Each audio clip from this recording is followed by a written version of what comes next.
fighters that aren't fighting on Saturday during fight week. So is this your idea to continue this kind of media tour you've been doing since you beat Amanda Nunes? I just want to do any media obligation that I can. I'm trying to get out there and get as much as I can. So they point, I shoot. Was this kind of a conscious decision you made, like even before your fight with Amanda, where if I win, I'm going to keep myself out there? Because we've seen people win the belts and they kind of disappear for a bit until they have another fight booked, and then they're doing the media rounds again. Yeah, I was shocked. They were like, man, you're so easy to work with. You know, the champions aren't usually like this. And I'm like, are you kidding me? Why wouldn't you? You know what I mean? This is what we do it for. So as long as I can bring as much attention to the UFC and to my fights and people watching me fight, that's what I'm going to do. Well, outside of all the media obligations, how has life been as the new bantamweight champion? You know, I was just talking about that. I was saying, you know, this particular thing irritated me, and then this thing irritated me, and then I was like, but when you win, nothing irritates you. It's like, it was all like water off a duck's back at that point. I was just like, you know, I'm the champ. There's not really much that can bother me at this point. Well, even as the champ, when you're chasing the belt, you're always looking for the next person to get you closer to the belt. And now that you are, everyone's chasing you, and you're also in that position where you probably know who you're fighting next, and that's Amanda Nunes. So how is it not constantly having to chase the next person and the next person and the next person? You know, I've never done this before. This is a new journey for me, and I'm just trying to, you know, enjoy the process and do the best that I can. So I haven't reached that point yet where I'm, you know, gunning for the next person. The only thing that I'm gunning for is getting that rematch going and making sure that we, you know, set that date and get that rolling. So after that, then maybe I'll be able to tell you what it's going to be like having to, you know, gun down the next person. But as far as, you know, right now, I'm in a good position and I'm sitting pretty. Is there any update on when that date possibly could be, or any ideas or months you have in mind? No, I don't know much. Maybe June, July, August. You know, I'm a August, a Leo lion baby. So if I could fight my birthday month, that'd be great too. I don't have a particular date, but you know, as long as I stay active and get a date set, you know, that's kind of where my head's at. So we'll see. Did you hear the news of her possibly changing camps? Like she left ATT to just start her own thing? Yeah, what a zoo, huh? Yeah. What do you make of that? That situation? Best of luck. You know, I just hope everything goes according to her plans, and that we can, you know, get this fight book. That's all I care about. Julianna, off the back of that, like you kind of said there, are you worried that with all this stuff going on, it may delay her timeline to get back in? And if so, are you willing to wait as long as it takes? Or if this is something that isn't going to start to materialize on your timeline, do you maybe look at other fights? No, I mean, I think, you know, Amanda probably wants to get back in there as soon as possible, and she wants to try to get her belt back. So I don't anticipate her waiting, you know, a super long time. I think that she wants to get in there as soon as possible, and summer's looking good for me. I'm free, and I don't know what she's doing, but, you know, summertime is good for me. Just out of curiosity, there's rumors of a showdown in Brazil in May. Would you be interested in fighting her in Brazil? No, thanks. Take it that much. When you beat her, hello, you shocked the world. No one gave you a chance. Now coming in, you'll beat a favorite. How do you feel about that? Somebody told me that I still was going to be the underdog. I don't know. You know, everyone likes to talk about the betting lines and you know, underdog and favorite and all that stuff leading up to the fight. I do my best to put my blinders on. I don't pay too much attention to the odds and the odd makers and being an underdog or not a favorite. You know, I just focus on what I do and what I know I can do. I let the people that like to bet and stuff take care of the rest of that stuff. That stuff's not for me. I'm not into the betting stuff. How has your life changed since that moment where you said, I'm not surprised? Well, my phone's been a bit busier, but I can tell you that, you know, I went to back to Chicago, and that next morning I was up at 6:30 to take my kid to school. My daughter obviously kicked out the cleaning lady because my house was a wreck and I had no choice but to mop and sweep my own floors. Life for me hasn't really changed other than the fact that my phone's a little bit busier. But aside from that, it's, you know, big reality check when you go home and, you know, you still gotta, you know, take out the garbage. UFC 270, could you give me a breakdown of the two main fights? Is this UFC 270? Yeah. Yeah. So I hope Brandon Moreno wins, and I hope Francis Ngannou wins. But I like his opponent as well, and I think that that's going to be a great fight. Honestly, fans win because anytime those two big guys get inside the octagon, it's always going to be a good time. You don't want to blink. You got to get your popcorn ready because anything can happen. Those guys are heavy hitters, and it's going to be a great fight. Julianna, just curious, where is your belt now?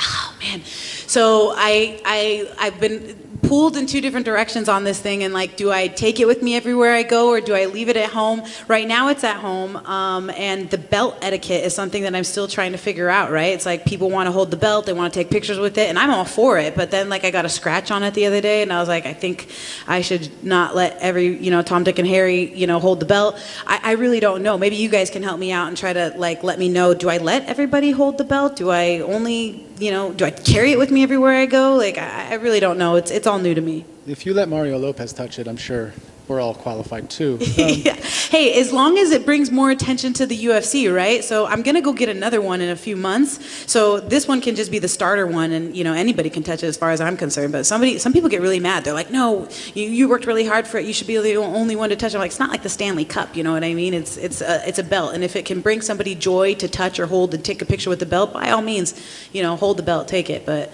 just don't scratch it up too much. You don't want to know what they do to the Stanley Cup for sure. But, a lot of fighters, they're fighting out of big camps, those, super teams. And you did something different. You kind of put your own team together in Chicago. We don't know a lot about your camp. So what does it feel for you to be representing a smaller team as opposed to, those bigger names like American Top Team and Extreme Couture, but you have your own thing going on?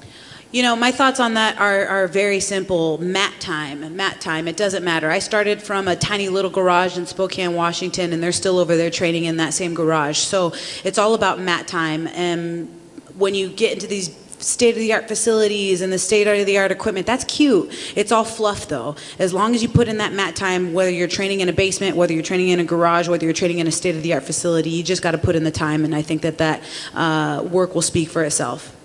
Obviously, you finished the fight with the choke, but it was really the grit and the hands. The hands really pieced Amanda up. And so we know that you train with Wayne Gregory, but I think not a lot of people know about Wayne. Could you kind of, just tell us what he's meant for your skills in your camp overall? Yeah. Wayne Gregory is an amazing, amazing man. He's an amazing coach. He's an amazing father, husband. I can't speak enough great things about Wayne Gregory. He is the first American to win in the Lumpini, I think that's how it's called, Lumpini Stadium in Thailand. So the first American to knock out a Thailand champion over there. And if you go and YouTube his name, you can just see the wide array of videos that he has, like Shudokan fighting. Like he's literally one of the pioneers in fighting that I'm familiar with, and to be able to be trained by him is an honor, and I think that it's something very cool, and he's like my ace up my sleeve. He is my number one fighting consultant. I talk to him about everything every single day. We're checking in with each other, and Wayne is just a brilliant, brilliant mind in fighting. Julianna, I'm curious to know, Miesha Tate announced she's moving down to 125, and that was partially because she didn't want to have you guys fight each other because you're friends. What are your thoughts on her kind of making that sacrifice to allow you to thrive even more and just not have that drama anywhere on your radar? I think that that's great. If Miesha, which I do believe will find success, a ton of success at 125, and can fight for the belt at 125, I think there would be nothing better, especially for the UFC and for the sport, and particularly for the state of Washington, to have two Washington champions at 125 and 135. That's the plan. And one more. It seems like Aspen Ladd is going to be fighting Irene Aldana at UFC 273. Do you feel like that is a fight that's, after Amanda, probably going to line up the next contender in this division? I mean, if they can both make weight, I know both of those girls have had some issues making 135, so I would like to see them both make weight. But yeah, best luck to may the best woman win. I have a couple more. Did they spell your name right on the plating with the Enye? I haven't seen the plating yet. Thank you for reminding me, Dave. I need that plating on that belt ASAP. But I know I haven't seen it, and I hope that they do. Yeah, it was so funny because for the longest time since I've been in the UFC, I've been complaining about the fact that they weren't getting the Enye right on my name, and so I've literally like said it a million times, and it's getting, I feel bad for even like having to mention it. Now I saw that they made a poster for the UFC for the meet and greet that I have tomorrow, and they spelled my first name wrong. And so I'm like, oh my God, if it's not the first name, it's the last name. I feel even bad saying anything for it. And then I'm thinking like, are they doing this on purpose? Are they just trying to piss me off? Was it two ends? It's two ends, yes. How often does your daughter bring up the belt to her friends?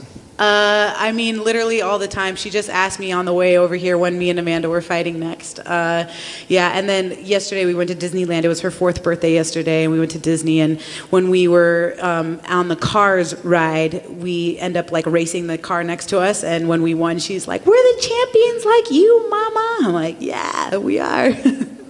Hello, Juliana. Hello. Hi, how are you? In Spanish and English. ¿Consideras que has dejado la vara muy alta luego de haber vencido o destronado a Amanda Nunes?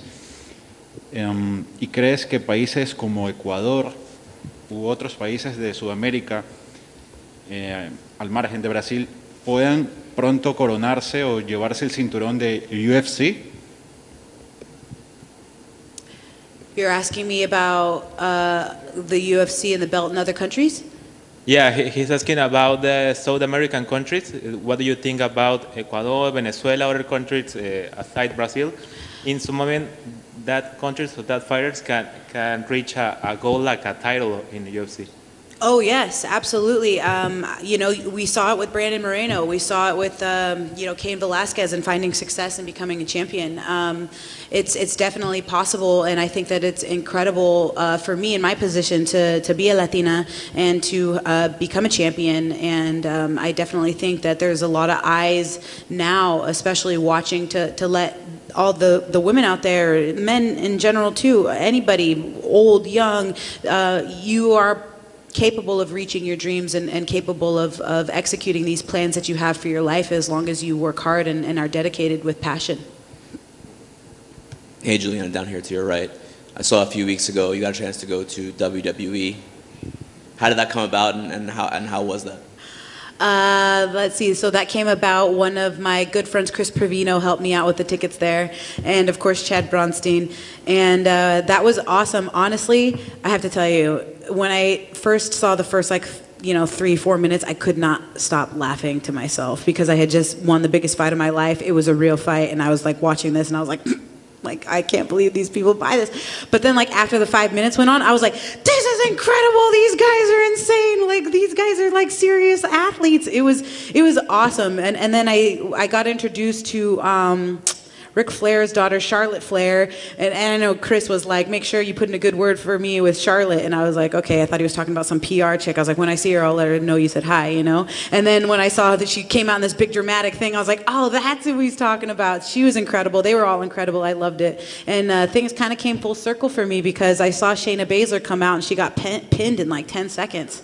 And I was like, this is so crazy. Like, I'm sitting front row at WWE right now. And of course, the guy on the mic, he was very, complimenting me a lot, and it was a really great time. My daughter loved it. She loved it. Thank you. Yeah, absolutely. Last one. Do you think Amanda's making a mistake taking this fight right to you? The second one, not taking time, maybe a tune-up or something?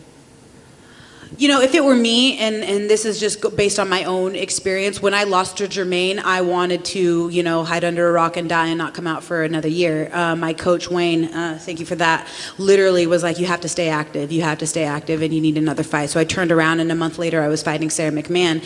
If it were me, I would want to stay active. I would want to take another fight and go back in there and try to avenge that loss immediately. So I think it's in her best interest to stay active and to try and do that. Thanks, guys.